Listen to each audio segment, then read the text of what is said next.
Alan's head throbbed as consciousness slowly returned. He blinked, trying to focus his bleary vision on the unfamiliar ceiling above him. Smooth, iridescent metal curved overhead, pulsing with a faint blue glow. This wasn't his quarters on the mining station.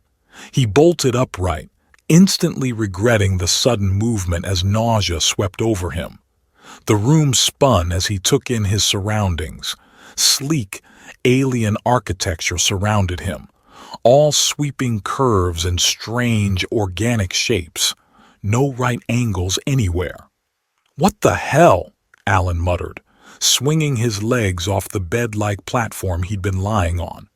His bare feet touched a warm, slightly yielding floor. The entire room seemed to hum with energy. He stumbled to a circular portal that he assumed was a window, bracing himself against the frame. Outside was a view that made his breath catch in his throat. An endless sea of stars stretched in every direction, but they were wrong.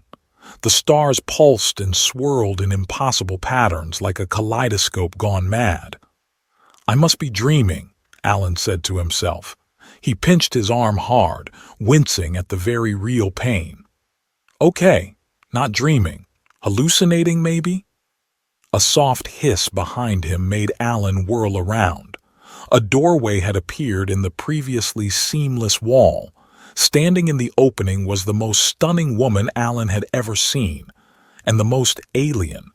She was tall and lithe, with blue skin that seemed to shimmer with an inner light. Elaborate markings swirled across her bare arms and shoulders. Her features were exotically beautiful, with large, luminous eyes that regarded Alan with a mix of curiosity and wariness.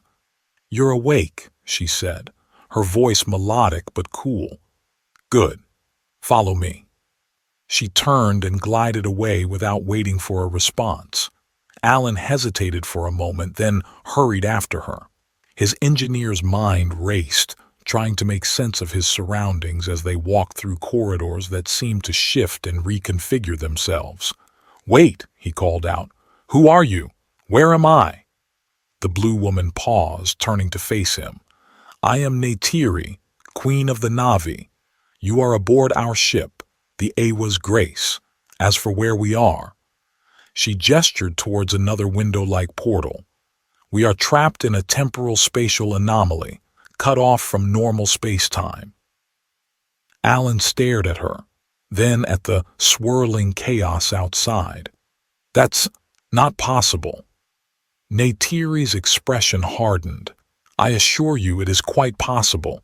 We have been trapped here for what feels like an eternity." "But how did I get here?" Alan demanded. "The last thing I remember, I was on my way to my next mining contract." "We found you drifting in a small craft on the edges of the anomaly," Neytiri explained. "We brought you aboard, hoping you might be able to help us." Alan's eyes narrowed. "Help you how?" "Our ship's systems are failing," Neytiri said, a hint of vulnerability creeping into her voice.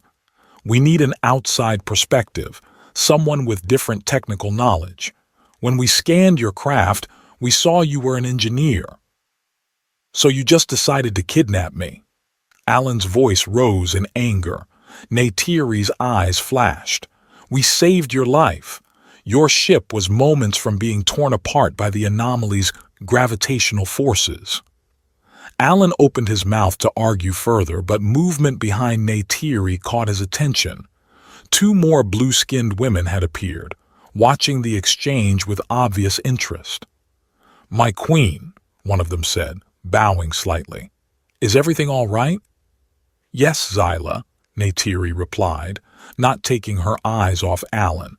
"Our guest is simply adjusting." The other newcomer stepped forward, her gaze roaming over Alan appreciatively. "I'd be happy to help him. Adjust," she purred. Alan felt his face grow hot. The woman's outfit left little to the imagination, and her suggestive tone was unmistakable. "That won't be necessary, Mira," Neytiri said sharply. Mira pouted but stepped back. Alan couldn't help noticing the way Neytiri's posture had stiffened at the other woman's flirtation.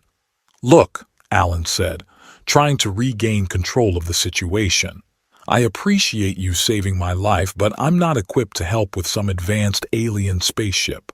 I work on mining rigs, not whatever this is." He gestured at the living walls around them. Neytiri's expression softened slightly. "Perhaps. But you are our only hope. Will you at least try?" Alan ran a hand through his hair, sighing heavily. "Do I have a choice?" "There is always a choice," Neytiri said. "But in this case, your options are limited. Help us, or remain trapped here with us until the ship's systems fail completely." "Not much of a choice," Alan grumbled. Zyla spoke up, her tone gentler than Neytiri's. "We understand this is overwhelming, but please, we truly need your help. Our people are counting on us." Alan looked between the three alien women, his mind racing. Part of him wanted to refuse out of sheer stubbornness, but the engineer in him was already curious about the ship's systems. And if he was honest with himself, the idea of spending time with these beautiful, mysterious aliens wasn't entirely unappealing. "All right," he said finally. "I'll take a look, but I'm not promising anything." Neytiri nodded, the barest hint of a smile touching her lips. "Thank you. Zyla will show you to the engine core. I have other matters to attend to." As Neytiri turned to leave, Alan called out, "Wait, I didn't catch your name." She paused, looking back over her shoulder. "I told you. I am Neytiri." "No, I mean, I'm Alan. Alan Foster." Something flickered in Neytiri's eyes, surprise perhaps, before her regal mask slipped back into place. "Very well, Alan Foster. Welcome aboard the Awa's Grace. I hope for all our sakes that you are as clever as we need you to be." With that, she glided away, leaving Alan alone with Zyla and Mira. "Well," Mira said, sidling closer to Alan, "shall we give you the grand tour?" Zyla shot her a warning look. "The Queen said to take him to the engine core." Mira rolled her eyes. "You're no fun, Zyla. Fine, let's go stare at malfunctioning equipment, though I can think of much more entertaining ways to pass the time." She winked at Alan. The engine core sounds great," Alan said quickly, not wanting to get caught in whatever power dynamics were at play here. "Lead the way." As they walked, Alan peppered Zyla with questions about the ship's systems. She answered as best she could, but it quickly became clear that the Navi's understanding of their own technology was limited. "The ship is alive in a way," Zyla explained. "It responds to our needs and desires, but lately it's become erratic. Systems activate randomly, corridors rearrange themselves. It's as if the ship is sick." Alan frowned. "That doesn't make any sense. A ship can't be alive." Mira laughed. "Oh, you humans and your limited perspectives. There's so much you don't understand about the universe." "Then enlighten me," Alan challenged. Mira's eyes gleamed. "I'd be happy to enlighten you in all sorts of ways, Alan." Before he could respond, they arrived at a massive circular door. Zyla placed her hand on a glowing panel, and the door spiraled open with a soft hiss. Alan's jaw dropped as he took in the engine core. A massive, pulsing crystal dominated the center of the room, surrounded by twisting conduits and floating holographic displays. Energy arced between various nodes, creating a hypnotic light show. "This is incredible," Alan breathed, his engineer's mind already trying to make sense of what he was seeing. He approached one of the displays, marveling at the alien script that flowed across it. To his shock, the letters seemed to rearrange themselves before his eyes, forming words he could almost understand. "How am I able to read this?" he asked, pointing at the display. Zyla tilted her head. "Read what?" Those are diagnostic glyphs. They don't translate to any spoken language. Alan blinked, looking again. The almost words were gone, replaced by the alien script once more. Never mind. Must have been my imagination. He spent the next few hours examining every inch of the engine core, much to Mira's obvious boredom. Zyla, however, seemed genuinely interested in his observations and theories. This level of bio-integration is astounding, Alan muttered, more to himself than his companions. It's like the ship is one giant organism, with the crystal as its heart. That's an apt description, Zyla said. The Awa's grace is an extension of our homeworld's consciousness, or at least it was. Alan turned to her, intrigued. What do you mean? Zyla hesitated, glancing at Mira. The other woman shrugged. Might as well tell him. He'll find out eventually. Zyla sighed. Our ship, our people. We're exiles. We were cast out from our homeworld for... She trailed off, looking uncomfortable. For daring to think differently, Mira finished, a hint of bitterness in her voice. For questioning the old ways. Alan absorbed this new information, his perception of the Na'vi shifting. So you're refugees? In a manner of speaking, Zyla said. We were searching for a new home when we became trapped in this anomaly. And now you're counting on me to save you, Alan finished. Great. No pressure or anything. Mira laughed, the sound both musical and slightly mocking. Oh, I'm sure a big, strong human like you is up to the challenge. Alan was about to retort when a violent shudder ran through the ship. Alarms blared as the lighting shifted to an angry red. What's happening? He shouted over the noise. Zyla's fingers flew over a nearby console. The gravitic stabilizers are failing. We're about to... Her words were cut off as gravity suddenly vanished. Alan felt his stomach lurch as he floated off the ground. Around him, loose objects began to drift through the air. Everyone grab onto something, he yelled, reaching for a nearby support strut. Mira let out a delighted whoop as she gracefully propelled herself through the zero-G environment. Zyla, looking far less comfortable, clung to the console. The door to the engine core spiraled open, and Neytiri flew in, her long hair floating around her like a halo. What's going on? What did you do? She demanded, her eyes locking onto Alan. I didn't do anything, he protested. The stabilizers just failed. Neytiri's eyes widened. The containment field. If it fails while we're in zero-G, the core could rupture. As if on cue, the massive crystal at the center of the room began to pulse erratically. Arcs of energy lashed out, narrowly missing them. We have to stabilize it manually, Neytiri shouted. Alan, I need your help. She kicked off from the wall, flying towards the crystal. Alan hesitated for a split second, then launched himself after her. They reached the central platform at the same time, colliding in mid-air. Alan found himself pressed against Neytiri, acutely aware of her alien yet undeniably feminine form. Her luminous eyes met his, and for a moment the chaos around them seemed to fade away. Alan said eloquently. Neytiri blinked, then seemed to remember the crisis at hand. The stabilizer controls, she said, her voice slightly breathless. We need to reactivate them manually. Together, they maneuvered to the control panel. Alan's fingers flew over the alien interface, guided by some instinct he couldn't explain. Neytiri called out instructions, her body brushing against his as they worked in the confined space. With a final push of a button, the crystal's pulsing steadied. Gravity returned in a rush, sending them tumbling to the floor in a tangle of limbs.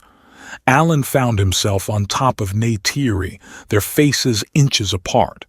He could feel the warmth of her skin, see the rapid rise and fall of her chest. For a heartbeat, neither of them moved. Then Neytiri cleared her throat. "If you're quite finished, Alan Foster, I believe you can get off me now." Alan scrambled to his feet, his face burning. He offered Neytiri a hand up, which she ignored, rising gracefully on her own. "Well," Mira drawled from across the room, "that was exciting. I vote we do it again." Zyla shot her a withering look before turning to Alan and Neytiri. "Thank you both. That could have been disastrous." Neytiri nodded, her regal composure firmly back in place. "Indeed. It seems bringing you aboard was the right decision, Alan Foster. Your quick thinking may have saved us all." Alan rubbed the back of his neck, uncomfortable with the praise. "I still don't understand how I knew what to do.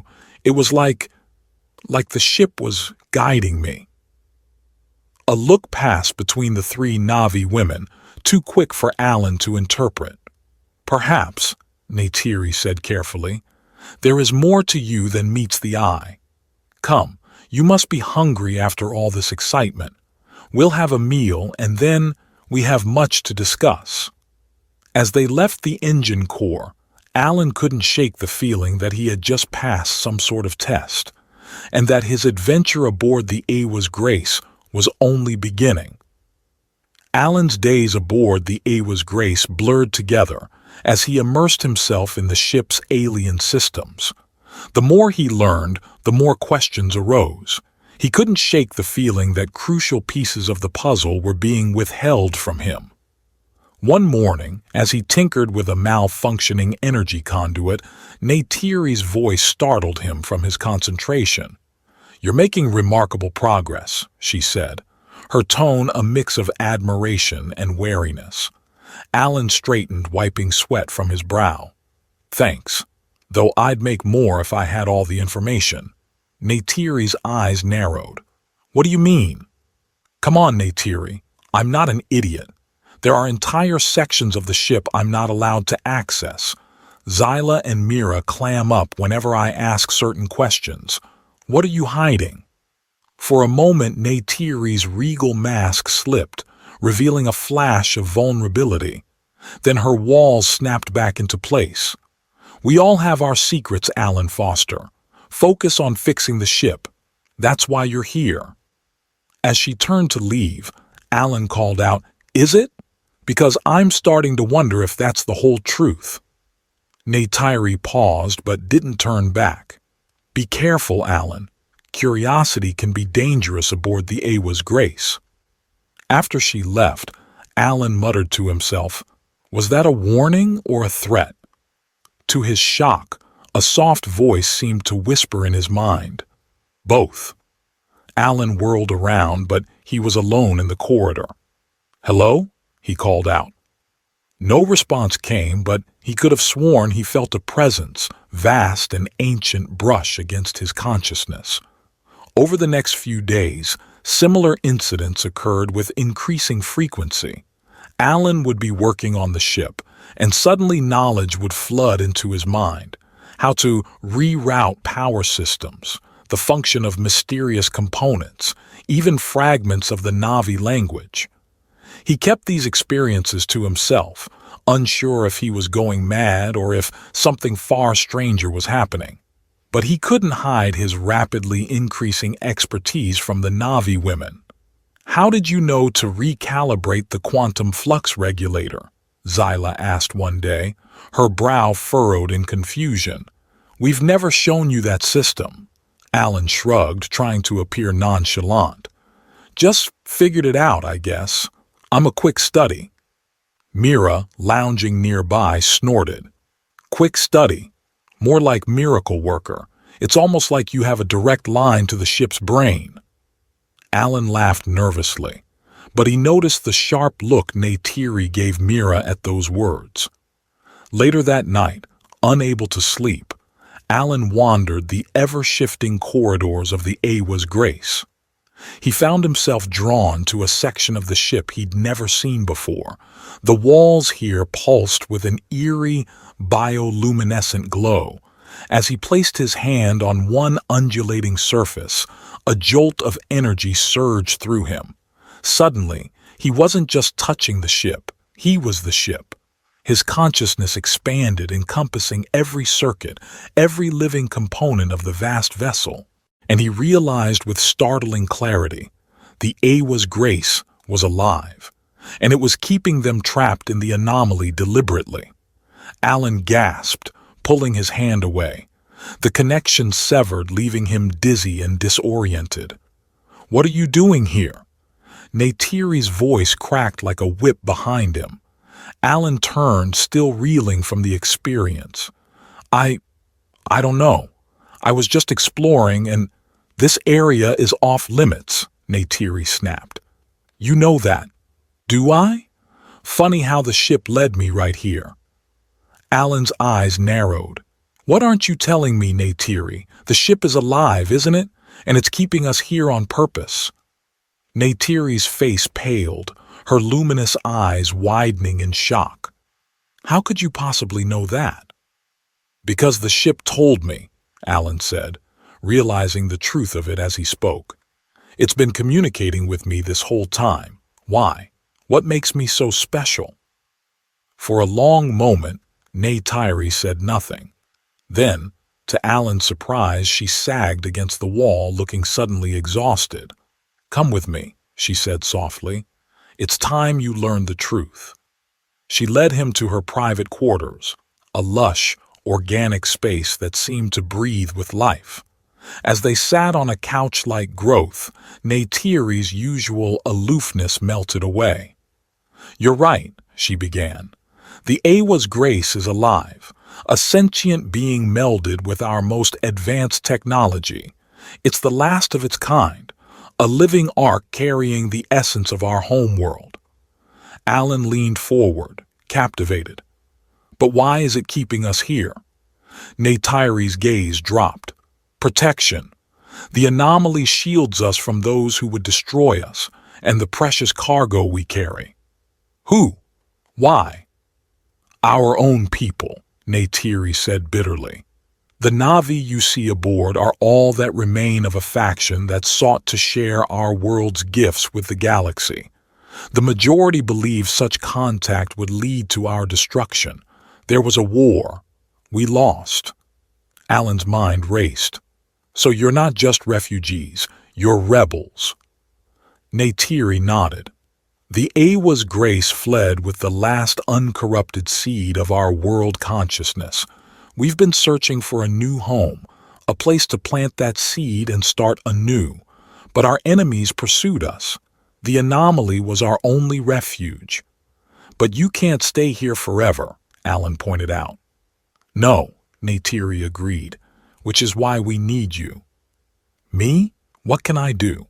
Neytiri's eyes locked onto his, intense and pleading. "There is an ancient prophecy among our people. It speaks of a star wanderer who would come in our darkest hour, one who could commune with the ship and guide us to our new home." Alan's jaw dropped. "You think that's me? Come on, that's ridiculous." "Is it?" Neytiri challenged. "You've mastered our technology in weeks. You hear the ship's voice. Alan, you may be the key to our survival." The weight of her words settled over Alan like a physical thing. He stood, pacing the room. "This is a lot to take in." Neytiri rose as well, moving closer. "I know, and I'm sorry we kept this from you for so long. But can you understand why?" Alan turned to face her, suddenly acutely aware of how close she was. Despite everything, he couldn't deny the pull he felt towards her. "I get it. But no more secrets, okay? If I'm going to help you, I need to know everything." Neytiri nodded, a small smile touching her lips. "Agreed." She hesitated, then added softly, "Thank you, Alan, for everything." The tension between them crackled like electricity. Before Alan could overthink it, he closed the distance between them, pulling Neytiri into a kiss. For a heartbeat, she stiffened in surprise. Then she melted against him, returning the kiss with a passion that took his breath away. Her alien skin was softer than he'd imagined, warm and alive under his touch. When they finally broke apart, both breathless, Neytiri's eyes were wide with wonder. That was unexpected. Alan chuckled. Good unexpected, I hope. Neytiri's answering smile was radiant. Very good, but also complicated. Story of my life lately, Alan quipped.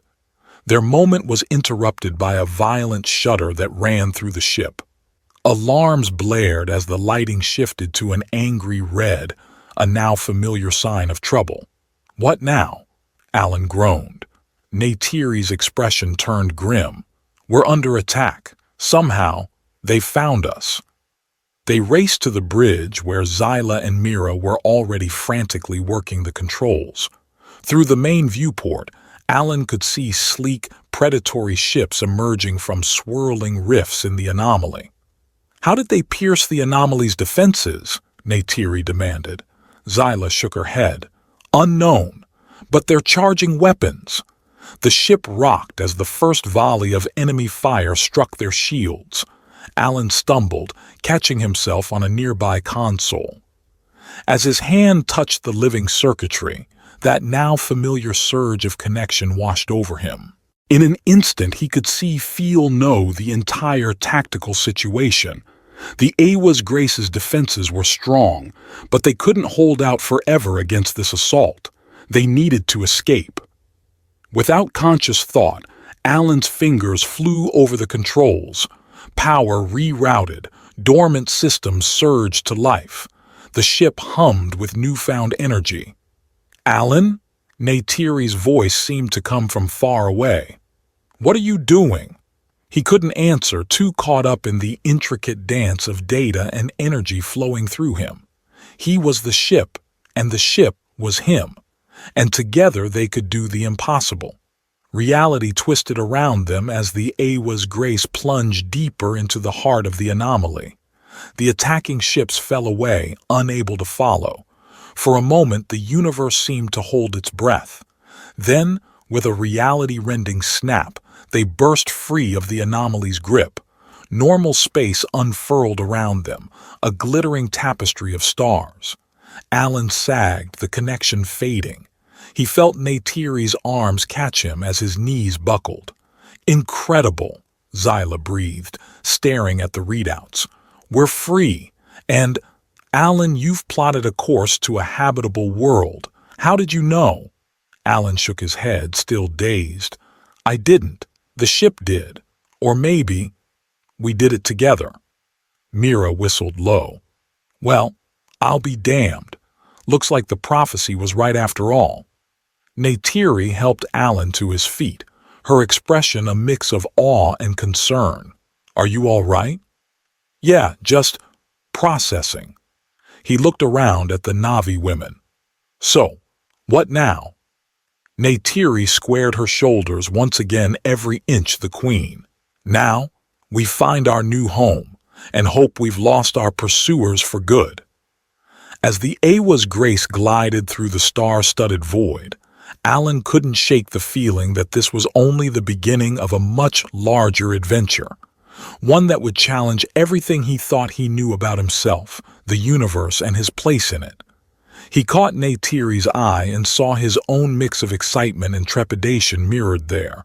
Whatever came next, at least they'd face it together.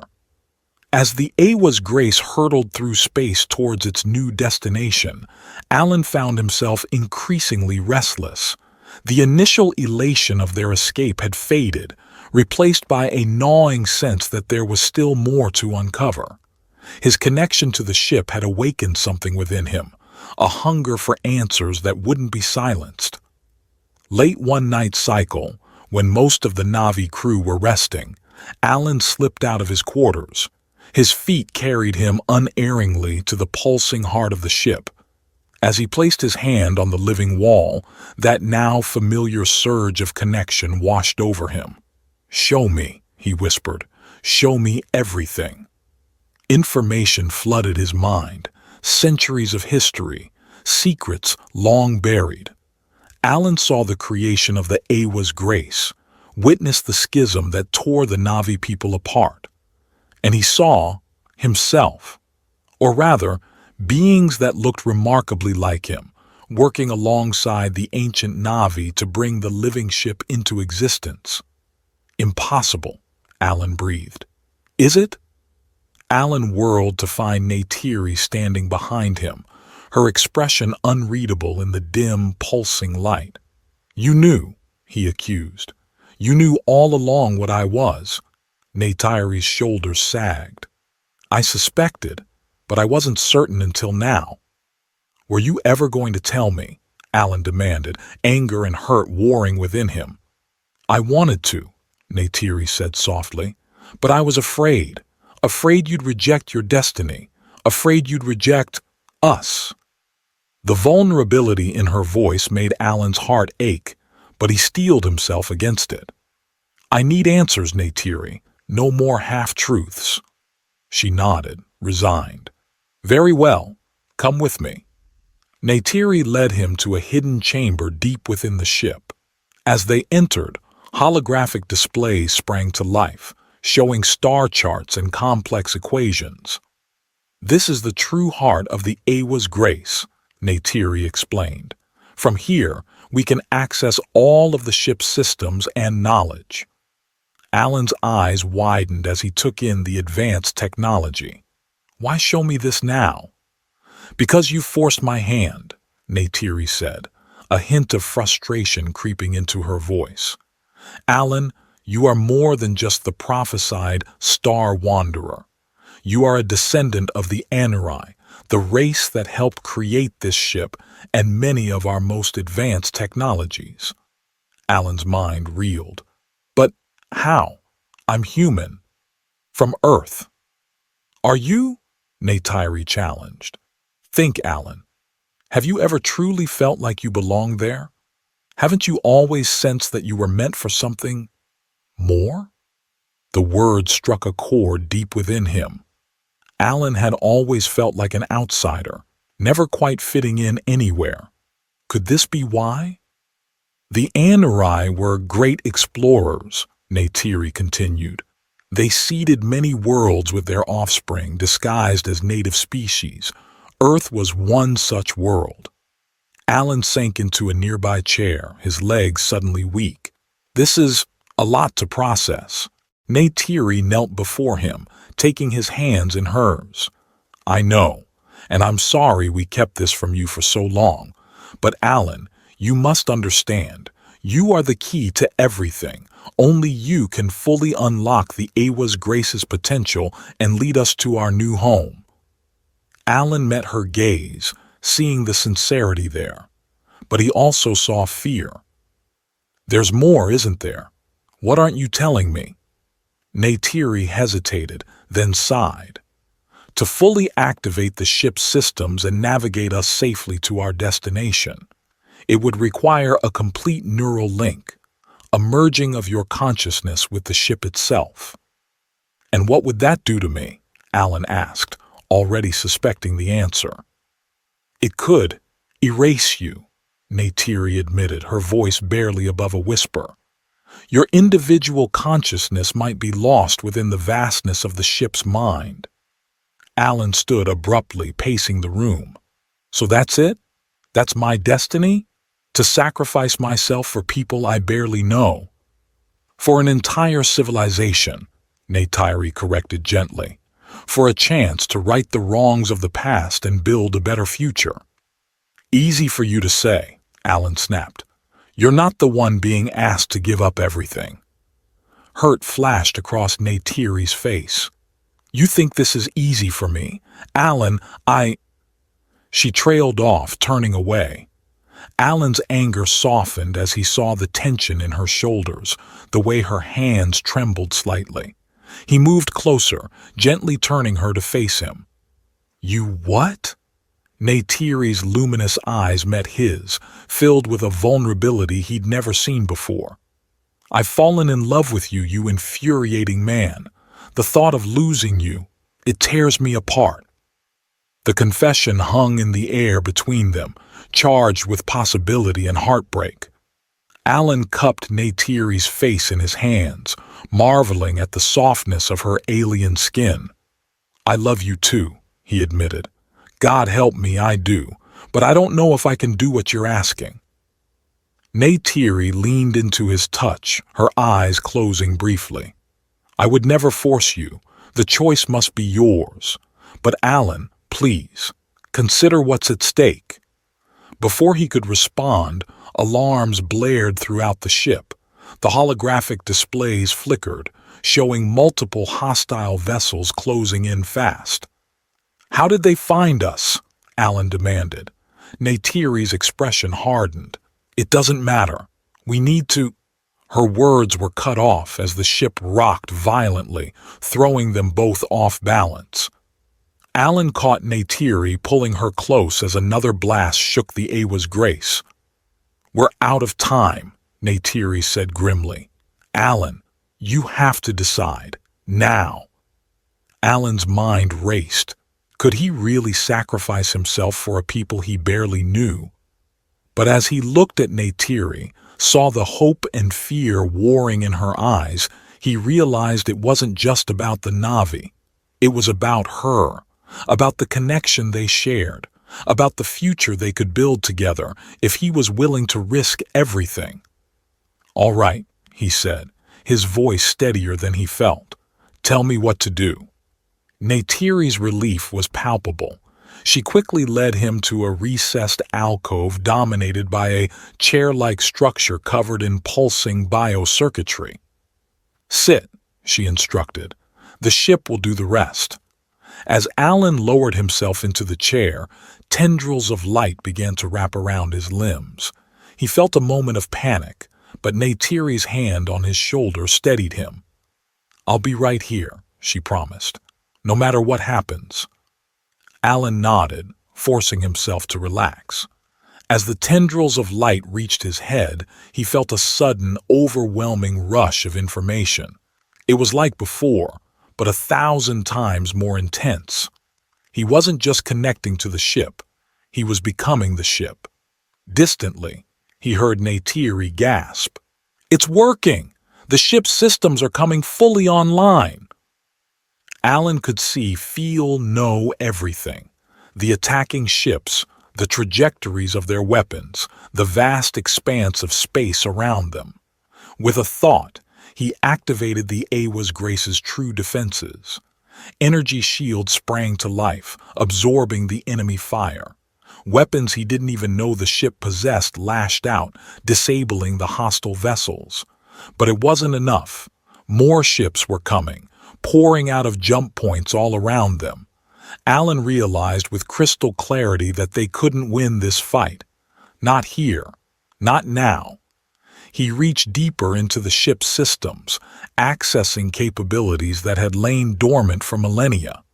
Space itself began to warp around the Awa's Grace as Alan initiated a jump beyond anything the Na'vi had ever attempted. Alan. Neytiri's voice seemed to come from very far away. What are you doing? He tried to answer, but his consciousness was fragmenting, spreading throughout the ship's vast neural network. He was losing himself, but he held on to one thought with fierce determination. Neytiri, her face, her voice, the love they shared. The universe twisted, folded, and then silence. Alan opened his eyes. Or rather, the Awa's Grace's sensors came back online. They had emerged in a star system he somehow recognized, though he had never seen it before. A beautiful blue-green world hung before them, teeming with life. We made it, Neytiri breathed, her voice full of wonder. This must be the world from the ancient texts, our new home. Alan wanted to share in her joy, but he felt himself slipping away. His individual consciousness was dissolving into the vastness of the ship's mind. Neytiri, he managed to say, his voice distorted and inhuman. I'm losing myself. No, Neytiri cried, gripping his shoulders. Alan, stay with me. Focus on my voice, on us. She pressed her forehead to his, and suddenly Alan felt a new presence in the neural link. Neytiri had joined her mind with his and the ship's, forming a bridge between man and machine. "I won't let you go," she said fiercely. "We'll find a way. Together." Her love and determination flowed through the connection, giving Alan an anchor to hold on to. Slowly, painfully, he began to reassert his individual identity. He wasn't just the ship anymore. He was Alan, and he was loved. As the HFY's Grace entered orbit around their new home, Alan felt himself returning to his body. The neural tendrils retracted, leaving him weak but alive. Neytiri caught him as he stumbled from the chair, holding him close. "You did it," she whispered, tears streaming down her face. "You saved us all." Alan managed a weak smile. "We did it. Together." As the Navi crew celebrated around them, Alan and Neytiri stood at the viewport, gazing down at the world that would be their new home. The future stretched out before them, full of challenges and possibilities. "So," Alan said, his arm around Neytiri's waist, "what's next?" Neytiri's answering smile was radiant. "We build a new life, a better one, and—" She hesitated, then forged ahead. "Perhaps we find a way to fully restore you, to integrate your Anurai heritage with who you are now." Alan raised an eyebrow.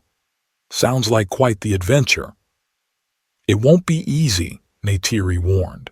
"Nothing worth doing ever is," Alan replied, pulling her closer. "But as long as we're together, I'm game for anything." As their lips met in a passionate kiss, the HFY's Grace hummed with renewed energy. The ship and its extraordinary crew had found their new purpose. Whatever challenges lay ahead, they would face them united. A fusion of past and future, of different species and cultures, bound together by love and a shared vision of a better tomorrow.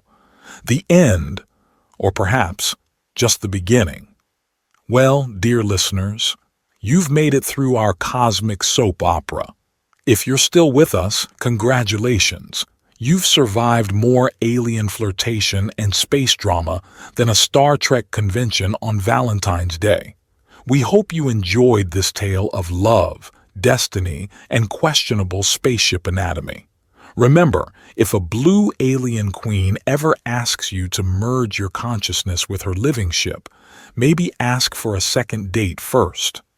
Thank you for tuning in to The HFY's Grace, where Han Solo meets 50 Shades of Blue. May your own romantic adventures be just as exciting, but perhaps with fewer space anomalies and prophetic destinies. Until next time, keep reaching for the stars. Just make sure you're wearing pants when you do.